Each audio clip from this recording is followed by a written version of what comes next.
You ever just look around and wonder why some leaders, some companies, seem to have this magic? They inspire this incredible loyalty and success, while others, who honestly seem like they have all the advantages, they just fall flat? It's a really interesting puzzle, and today we're going to dive into a powerful idea that explains exactly that. So let's get right into it. It really all boils down to that one question. And here's the thing, the answer has nothing to do with having more money or better talent. Nope, it comes down to a fundamental pattern, a totally different way of thinking, acting, and communicating that separates the one-hit wonders from the ones who have real, lasting influence. Okay, to really get this, let's look at the race for flight. On one side, you had Samuel Langley. This guy had everything. A $50,000 grant from the government, a dream team of experts from Harvard. I mean, the press was following his every move. And then you had the Wright brothers. They had nothing but cash from their little bicycle shop and a team where not a single person had a college degree. And yet, on December 17th, 1903, who took flight? The Wrights. Why? Because they were driven by a purpose, a cause, a belief that Langley's team just didn't have. And that difference really gets to the heart of it. See, when you boil it all down, there are really only two ways to influence human behavior. You can manipulate it, or you can inspire it. And most of the time, whether we even realize it or not, we're being manipulated. Let me show you what I mean. The most common one, the one we see everywhere, is price. Sure, dropping your prices can get you a sale. Of course it can. But it's a really dangerous game. It just eats into your profits, and worse, it trains your customers to never ever pay full price again. It's a short-term fix that creates a huge long-term problem, a customer base that's loyal to the deal, not to you. Then you've got promotions. We've all seen them, buy one, get one free, or those super complicated mail-in rebates. And yeah, they can get people coming back for a little while, but what happens as soon as that offer disappears? You guessed it, that loyal customer is gone too. General Motors actually learned this the hard way. They literally created a generation of cashback junkies who refuse to buy a car without some kind of incentive. Fear. Now, this one is a powerful manipulator. It plays on our most basic desire for safety.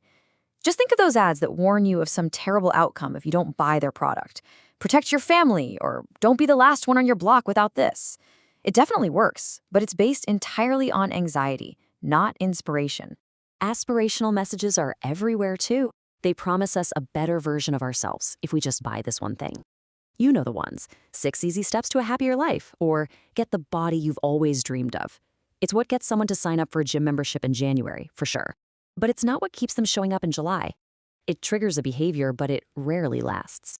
And finally, there's novelty, which a lot of companies try to pass off as innovation. Remember the Motorola Razr? It sold over 50 million phones just by being super thin and having a cool metal keypad. It was a massive success for a little while, but it wasn't a real innovation that created a lasting advantage. It was just the newest shiny object until the next shiny object came along. So we've got these 5 common tactics: price, promotions, fear, aspirations, and novelty. And look, they all work, at least a little bit. But they're all just different flavors of manipulation. They might get you a sale today, but they will not earn you loyalty for tomorrow. Manipulations lead to transactions, not trust. Okay, so if manipulation isn't the real answer for the long haul, what is? Well, this brings us to a really simple but incredibly profound idea that all great, inspiring leaders seem to use, a lot of them without even knowing it. It's a framework called the Golden Circle. This one idea makes human behavior surprisingly predictable. It's built on 3 simple layers. Right there in the center, you've got your why. And this is not about making money. That's just a result. Your why is your purpose, your cause, your core belief. Around that is your how, the specific actions you take to actually bring your why to life. And on the very outside is your what, the products you sell or the services you offer. Now, here's where it all gets really interesting. See, most businesses, most people, communicate from the outside in. They start with what they do. We sell high-quality widgets. Then they might explain how they do it. Our widgets are made with the finest materials. But the why, the actual reason they exist in the first place, is usually completely fuzzy or just ignored altogether. It's a logical approach, but it's not a very inspiring one. But inspiring leaders and inspiring organizations, they do the exact opposite. They communicate from the inside out. They always start with why. They lead with their purpose and their belief. Their hows are just the ways they bring that belief to life. And their whats? They're simply the tangible proof of that core belief. Let's see what that actually sounds like. So if Apple communicated like pretty much everyone else, their pitch would sound something like this. We make great computers. They're beautifully designed and easy to use. Want to buy one? I mean, it's a perfectly fine message. It's clear. But does it inspire you? Probably not.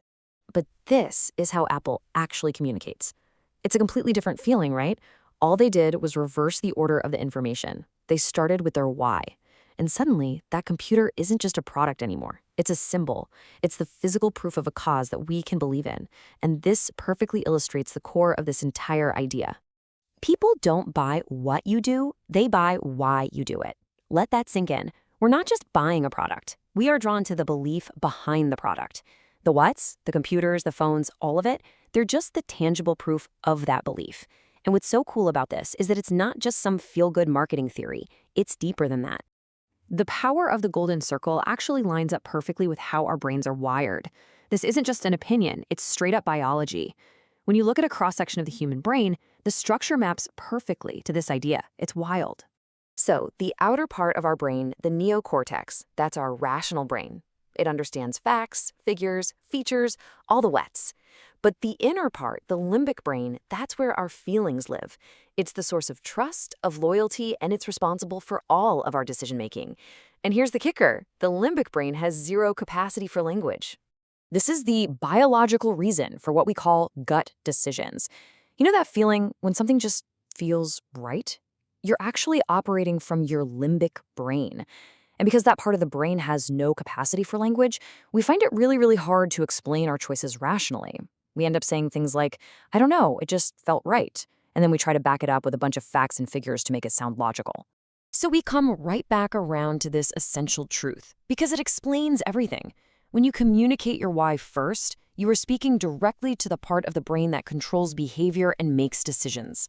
If you start with what, you're just engaging the analytical part, and you are completely missing the real decision maker. And that's really what this all comes down to. You know, knowing what you do, that's the easy part. Anybody can do that. But knowing why you do it, that is what separates those who just manipulate from those who truly inspire. It's where the ability to build trust, to create loyalty, and to start real movements actually begins. Which leaves us with one final and really crucial question. It's not about what your company sells or what your job title is. The real question you need to ask yourself, your team, and your entire organization is this. What's your why?